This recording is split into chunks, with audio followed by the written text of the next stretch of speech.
Year 1950, Frankfurt Germany. Spring season की एक आम सुबह धुंध छटने के बाद स्ट्रीट्स में हलचल बढ़ने लगी थी। वॉर के बाद अब सिटी अपनी रिकवरी फेज में थी। तभी एक व्यक्ति स्ट्रीट के बिजी इंटरसेक्शन में अपीयर हुआ। उसके अटायर ने सभी का ध्यान अपनी ओर खींचा, जो मॉडर्न पोस्ट वॉर एरा का नहीं बल्कि 19th सेंचुरी का लगता था। वो व्यक्ति कंफ्यूज्ड और डिस्ट्रेस अपने चारों ओर देख रहा था, जैसे वो किसी फॉरेन लैंड में आया हुआ स्ट्रेंजर हो। उसके शूज पॉलिश्ड लेकिन वेदर्ड थे, जो कॉबलस्टोन स्ट्रीट्स के संपर्क में आते ही क्लिकिंग साउंड निकाल रहे थे। जब वो व्यक्ति दूर खड़े लोगों के एक समूह की ओर चलने लगा, उसकी भाषा जर्मन लग रही थी, फिर भी उसमें ऐसे फ्रेजेस थे जो काफी अनफेमिलियर थे। उसने खुद को इंट्रोड्यूस करते हुए अपना नाम जोसेफ वॉरेन बताया।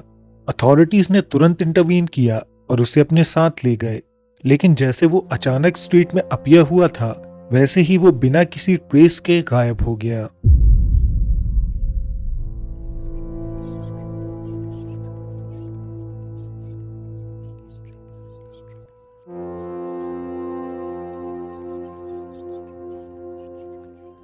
जिन लोगों ने जोसेफ वॉरेन को देखा था, वो यकीन नहीं कर पा रहे थे कि कैसे एक व्यक्ति अचानक स्ट्रीट में नजर आने लगा और कैसे वो अचानक डिसअपियर हो गया।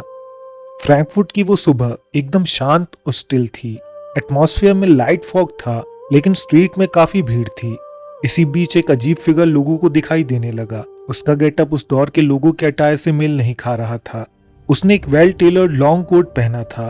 उसके शूज पॉलिश तो थे, लेकिन उन्हें देखकर लगता था कि उसने लंबी यात्रा की है।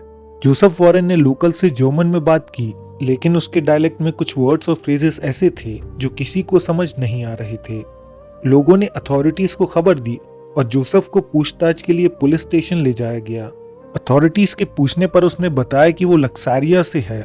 जोसेफ ने बताया लक्सारिया दरअसल सैक्रिया कॉन्टिनेंट में है, जो समंदर के पार है। उसने बताया वो अपने खोए हुए भाई को ढूंढने के लिए एक लंबे क्वेस्ट पर निकला है। उस जर्नी के दौरान जोसेफ शिपरैक को सर्वाइव करते हुए जर्मनी के फ्रैंकफर्ट तक पहुंच गया था। जब उसे वर्ल्ड मैप दिखाया गया तो वो लक्सारिया और सैक्रिया को ढूंढ भी नहीं सका। उसे मैप की पूरी जियोग्राफी अलग लग रही थी। उसके पास मौजूद चीजें भी उतनी ही रहस्यमयी थीं जितना कि वो खुद था। कुछ डॉक्यूमेंट्स जो स्क्रिप्ट में लिखे थे, जो लोकल लिंग्विस्ट को समझ नहीं आए। उसके पास कॉइन्स थे जिसमें ऐसी मार्किंग्स थी जो किसी भी नॉन करेंसी से मेल नहीं खाती थीं। स्ट्रेंज विजिटर की न्यूज पूरे टाउन में तेजी से फैलने लगी। जल्दी कुछ स्कॉलर्स वॉरेन से पूछताछ करने आ गए, क्योंकि उसने क्लेम किया था वो क्रिश्चियनिटी प्रैक्टिस करता है, लेकिन उसकी क्रिश्चियनिटी यहाँ के स्कॉलर्स को समझ नहीं आई। एक्सटेंसिव क्वेश्चनिंग के बाद भी वो अपनी स्टोरी पर अड़ा रहा। वो पूरे समय कंफ्यूज नजर आया, जैसे उसे समझ न आ रहा हो कि वो अचानक कहाँ आ गया है। उसे आगे के इंटेरोगेशन के लिए एक रूम में लॉक कर दिया गया था। रिकॉर्ड्स मेंशन करते हैं कि वॉरेन अचानक उस रूम से अपनी बिलोंगिंग्स के साथ गायब हो गया। उसके जाने के बाद कभी जोसेफ वॉरेन या उसके होमलैंड के बारे में कोई ट्रेस नहीं मिला। जोसेफ वॉरेन की स्टोरी पहली बार एथनियम नाम की ब्रिटिश पब्लिकेशन में पब्लिश हुई। इस किस्से ने रिसर्चर्स को दशकों तक अचंभे में डाला। कुछ लोगों ने इसे होक्स कहा, तो कुछ लोगों ने दावा किया कि इस तरह के कई इंसिडेंट्स हो चुके हैं, जब मिस्टीरियस विजिटर्स किसी और अनजाने लैंड से हमारे सामने आ चुके हैं और कुछ समय के बाद वो अचानक गायब हो जाते हैं। ये किसी दूसरे टाइम या यूनिवर्स से आए लोग हो सकते हैं।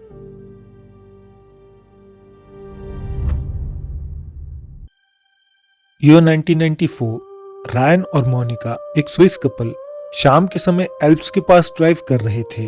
अचानक मोनिका को आसमान में एक ग्रीन लाइट नजर आने लगी। ये ग्रीन लाइट उनकी कार का पीछा कर रही थी, लेकिन दूरी ज्यादा होने की वजह से उन्हें लगा कि वो कोई लो फ्लाइंग एयरक्राफ्ट होगा। जल्दी उस ग्रीन लाइट ने उनकी कार को पूरी तरह कवर कर लिया और रोशनी एकदम तेज हो गई। कार का इंजन फॉल्टर करने लगा और उन्हें अचानक ऐसा महसूस होने लगा जैसे उन्हें कोई पुल कर रहा है। उस तेज रोशनी में वो कुछ देर साइलेंटली बैठे रहे और जैसे ही लाइट फेड हुई, कपल ने नोटिस किया कि कुछ तो अजीब हुआ है। जिस टाउन में वो पहुंचे थे वो अब पूरी तरह बदल गया था। बिल्डिंग्स एकदम मॉडर्नाइज लग रही थीं, जिनका आर्किटेक्चर फ्यूचरिस्टिक था। सड़क पर चल रहे लोगों ने स्ट्रेंज ड्रेसेस पहनी थीं। वो दोनों एक कैफे में रुके जहां वो अक्सर आते थे, लेकिन अब वो कैफे भी अलग था। वहां का स्टाफ अननोन डायलेक्ट में बात कर रहा था। उन्होंने टूटी फूटी जर्मन में खाना ऑर्डर किया। डिशेस का टेस्ट भी ऐसा था जैसा उन्होंने पहले कभी टेस्ट नहीं किया था, लेकिन पेमेंट के टाइम करेंसी सेम ही थी। वो जल्दी से अपनी कार में बैठे और वापस घर जाने लगे। रास्ते में उन्होंने नोटिस किया कि अचानक वो ग्रीन लाइट फिर वापस आ गई। उस लाइट ने उनकी गाड़ी को फिर कवर कर लिया और उसके डिसअपियर होते ही सब कुछ पहले जैसा हो गया। उन्होंने टाइम देखा तो लगभग 1.5 घंटे बीते थे, लेकिन उनके अनुभव के अनुसार कम से कम 4 से 5 घंटे बीतने चाहिए थे। दोनों ही इस अनसेटलिंग इवेंट को लेकर श्योर नहीं थे, लेकिन ये कोई हेलुसिनेशन नहीं हो सकता था क्योंकि उन दोनों को इवेंट की सेम मेमोरीज थीं। रायन और मोनिका ने अपनी स्टोरी स्विस लोकल न्यूज़पेपर में रिपोर्ट की थी। उनके अनुसार वो किसी और दुनिया में जाकर वापस आ गए थे और ये सब उस यूएफओ की वजह से हुआ था।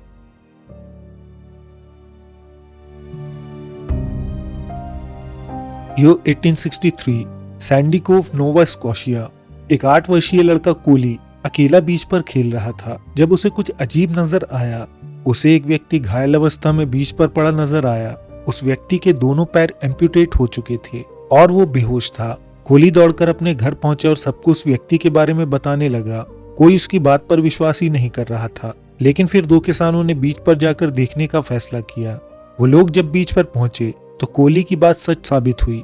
उन्होंने उस व्यक्ति को उठाया और घर ले आए। उस व्यक्ति के दोनों हाथ एकदम सॉफ्ट थे। लगता था उसने कभी कोई मेहनत वाला काम नहीं किया था। सबको लगने लगा वो कोई आर्मी ऑफिसर हो सकता है जिसकी ये हालत किसी वॉर में हुई है। वो पहले ही हाइपोथर्मिया का शिकार हो चुका था, लेकिन धीरे धीरे उसने रिकवर कर लिया। उसे ऑलब्राइट ने अपने घर में पनाह दी और उसकी देखरेख की, लेकिन जब वो ठीक हुआ तो सबको पता चला वो इंग्लिश नहीं बोल सकता। इंग्लिश ही नहीं, उसकी भाषा किसी को समझ नहीं आती थी। जल्दी लोकल न्यूज़पेपरमैन, क्लैरगीस और तरह तरह के लोग उसे देखने आने लगे। वो लोगों को देखकर चिढ़ जाता और ग्राउलिंग साउंड निकालने लगता। उसे सिर्फ बच्चों के साथ खेलना अच्छा लगता था। उसे लोगों ने जेरेमी नाम दिया था। ऑलब्राइट हाउस में वो रह तो रहा था, लेकिन वो लोग गरीब परिवार से थे, इसलिए उसे ज्यादा दिन अपने पास नहीं रख सकते थे। धीरे धीरे नेबर्स ने उसे अपने घर रखना शुरू कर दिया।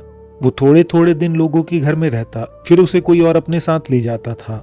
जल्दी उसे मैडगन की फ्रेंच कम्युनिटी के पास जहाज से भेज दिया गया, जहां उसने अपनी पूरी जिंदगी बिताई। जेरेमी किसी भी टाउन या लैंग्वेज को नहीं पहचानता था। वर्ल्ड मैप देखकर भी वो अपने देश या टाउन को आइडेंटिफाई नहीं कर पाता था। जल्दी जेरेमी को एक कोर्शियन के घर भेज दिया गया जिसे द रशियन कहा जाता था। वजह यह थी कि वो व्यक्ति जेरेमी की बातें समझने लगा था। उसकी वाइफ और बच्चों को भी जेरेमी काफी पसंद था। उनके साथ रहते रहते फैमिली ने जेरेमी से कई बातें जानी। वो कोलंबो नाम की शिप में बैठा था जब एक हादसे के बाद वो बीच पर पहुंचा था। उसकी कंट्री का नाम ट्रिस्टी था, जो हमारी दुनिया में एग्जिस्ट ही नहीं करता। इसी दौरान 2 रहस्यमयी महिलाएं जेरेमी से मिलने आई और अकेले में उसके साथ हिसिंग वॉइस में बातें करने लगीं। लोगों को कुछ भी समझ नहीं आ रहा था, लेकिन सबको लगा जैसे जेरेमी पहली बार किसी से खुलकर बात कर रहा है। वो बाहर आकर बोली कि जेरेमी सही जगह आ गया है और अब उसे यहीं रहना होगा। इसके बाद वो महिलाएं चली गईं। जल्दी उन दोनों को ढूंढने के लिए जब लोग उनके पीछे गए तो वो दोनों किसी को नजर नहीं आई।